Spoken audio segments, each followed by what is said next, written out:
John, thanks very much for joining us to look ahead to the Jenningsbet World Seniors Masters in Yeovil, a new venue this year. How much are you looking forward to taking part, and how have the preparations been going so far?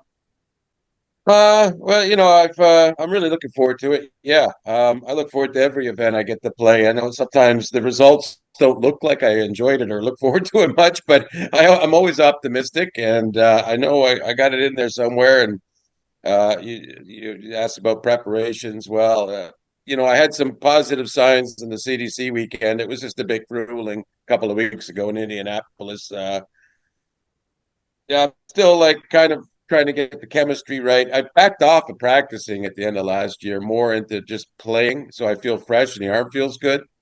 So, but I think in just a few weeks before the Jenningsbet Masters, I think I'm going to be maybe just putting an hour or two a day in just to get the stamina up a little.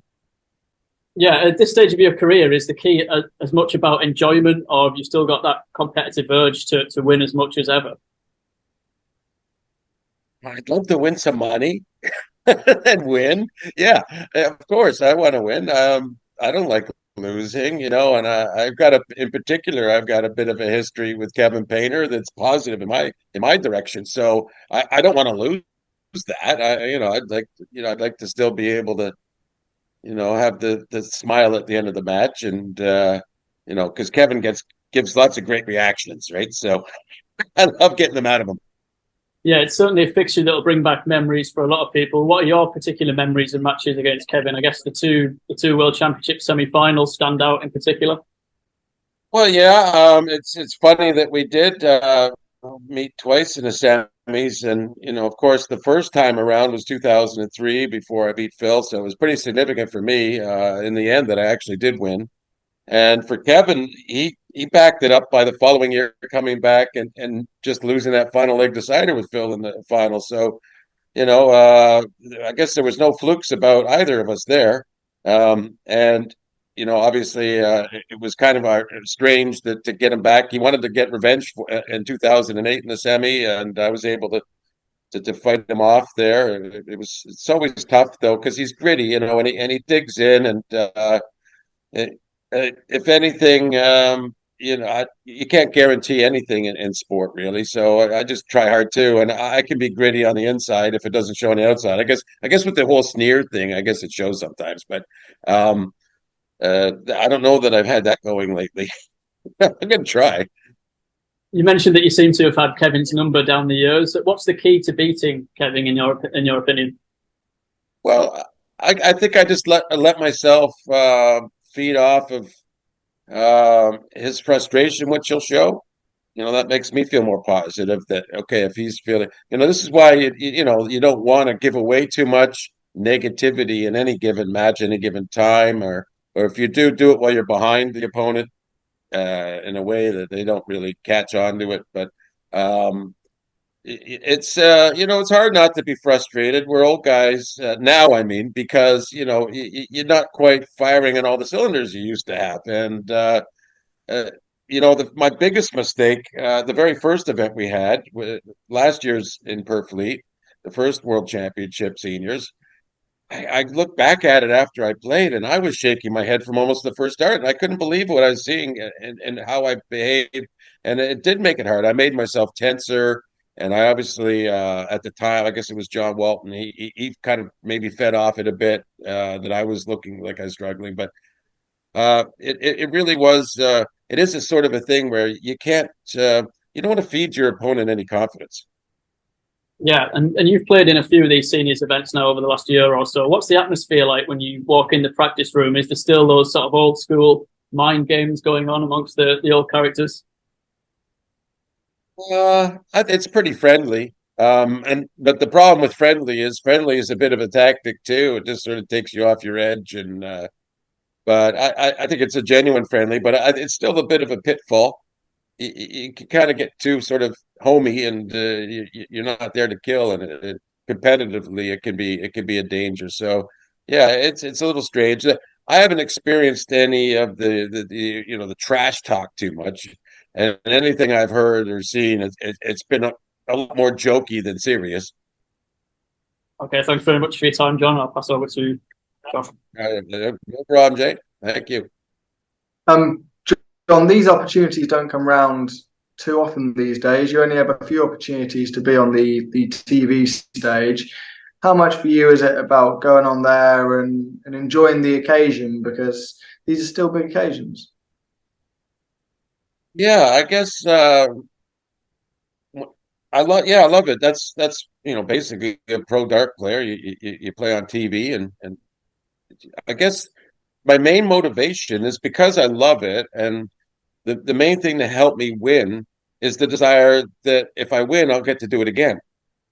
So I guess it's survival of the way. I mean, any tournament, you're always just playing to play another match, I guess, and you get along till you run out of matches and you're the winner, hopefully. But yeah, no, but the televised stuff, it's even more so. I just really want to play that next match. But I guess there's also if you're not in your full if you've been used to success and dominance and you're not quite there like I am right now, the danger is it becomes this pressure on top of you that it's a difficulty or it's hard or something, and I think you just have to let it happen. I mean, I have enjoyed a win in the seniors over Paul Lim in last year's Masters, where I played quite proficiently, I thought, and was about I think maybe 40% on doubles and scoring decently.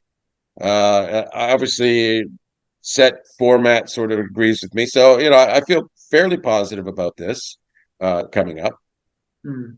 Where do you think the level is still there to really compete with these top seniors? Kevin's been one of the names that has had a really good year, 18 months on the tour. But do you think the level for yourself is still there to compete among the top names?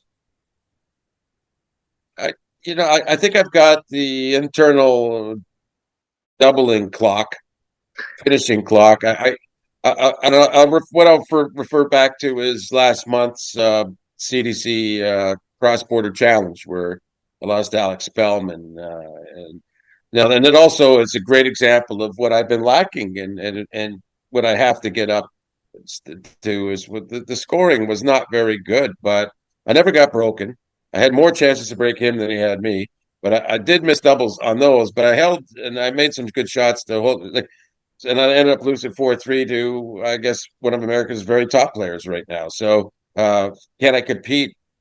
Yes, but I played some other things where the scoring's been a little more consistent, more local here.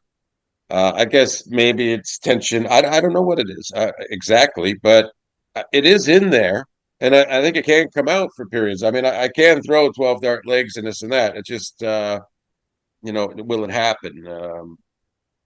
You know, uh, I've had legs, 11 dart legs in the last few months in various in a league game. I had one where there was back to back 180s and a double finish, and then there was another one in a tournament here, and again, just a couple of back to back 180s all of a sudden, and then out in two. It's in there, and if I could just get the sights and that, I don't see why I can't kick in.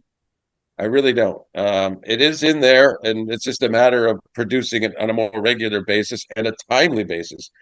But again, I feel like it's the timeliness side of things. When I'm getting opportunities on key doubles, I am hitting them, and I feel confident about that side of it. So that helps. Hmm. You mentioned the cross-border challenge there. This weekend is a big weekend for darts in North America with the US Masters. How have you seen the progression more lately? Because there's lots of names that are making their way over to the UK, and in the cross-border challenge, there were some big names and some big averages as well. Well, yeah. Obviously, I was focused on trying to do something myself. Unfortunately, the way the setup was, the practice area was a separate room than the main area, so I didn't really watch a lot, to be fair. Mm. But yeah, I did notice that there's some newer names coming up. Um, in our area, from Canada, from the U.S. side of things, there's yeah. I mean, I don't even know some of these guys too well, but certainly it's hopeful. And what the real hope is, the guys that qualified get in there on that stage and in that atmosphere, and that they flourish a bit rather than feel snuffed out a bit. Maybe it's too much. You hope not, but it could be. It might seem like you might not see much out of some of the guys because it's the first crack at that atmosphere, but it doesn't mean they won't be around down the road.